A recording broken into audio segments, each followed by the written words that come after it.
Afternoon. Mission successful. Z rebuilt. Bit of a final kind of uh, closing up video of now it's done, as it were. I don't know what else to say, to be honest. So anyway, so yeah, there you go. It's finished. It's all back together. Didn't really take that much thought, to be honest. It was a very easy thing to strip down, as I've always said. Very easy thing to put back together. I can't really think much. I couldn't just finish it with it being sort of almost finished, so I thought I'd just do this final video of it being built or complete, should I say. The only initial thing that I note is it seems to sit a lot higher on its wheels now. Now it's obviously got the new fork cartridges in it. In that, the reason I think that is because it kind of seems to sit more kind of that way. Almost like it's higher that way, sort of thing. I've not ridden it yet because it's been raining all day yesterday. I've been out all day today and I've only just got back in, but it is dry outside, so I might try and get out in a minute.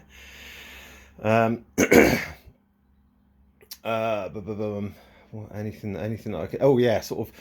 One of the things that I didn't mention before was, for everyone here in the UK, is the argument about integrated lights.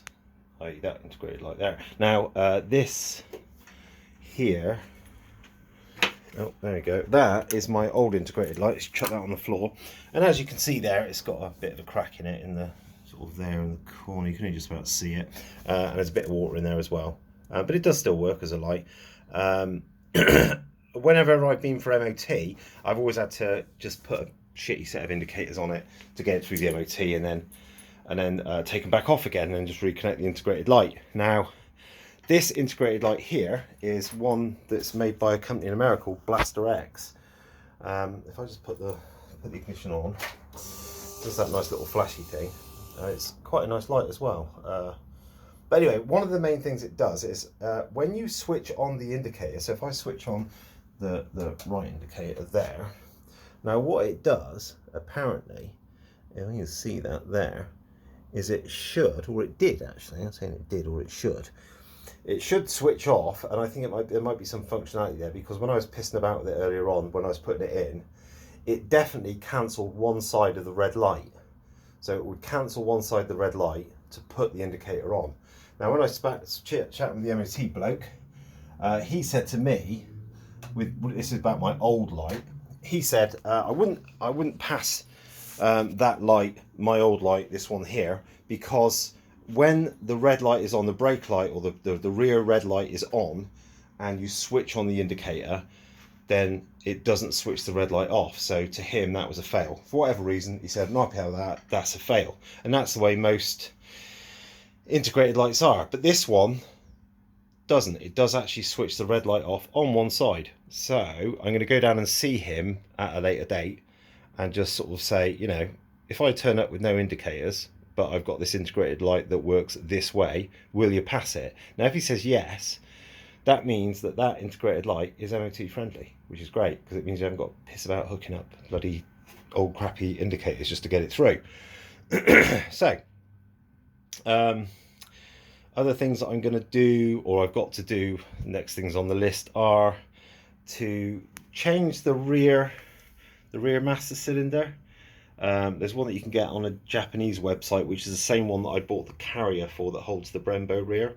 They also do an aftermarket, I can't remember what the name of it is now. It's a make that I've heard of before, but anyway, it's an aftermarket rear master cylinder. So that'll probably be one of the next things on my list to get. Obviously I've got my original RNG crash protection, which crashed and protected, which is very good. No problems or issues with them, but one thing that RNG don't do for whatever reason is they don't do one that covers that cover, and GB Racing do. They do a 3-part kit. So they do this one, the other side, I think, with generator cover, and this, which is a stator cover. So they do that. So I'm going to get some more anyway, because these ones look pretty scrappy now, because they actually did their job, which is great, spot on, no problems. But I'm going to get some GB ones next, because I can get 3. I sort of protect it a bit more. So just to prove the point that the crash protection works, it worked, and I've got a bit of a bit of a scuff on that one as well. That's not too bad. Just noticed that actually. So I keep saying so, don't I? So there it is, all finished. I will be going out on it very, very soon, hopefully, just to see what those front forks are like now. Although I really don't know what to expect. No idea. So yeah, there'll be more videos coming, but that is the end of the focused build, because, well, quite focused getting it built. It only took me about if I crammed it all into hourly time, about a day and a half, I would say it took me to strip the whole thing down, get everything done, and put it all back together, which is not bad for a write-off, as it were, or a cat-in, or whatever they call it now. So yeah, look forward to more videos coming from me.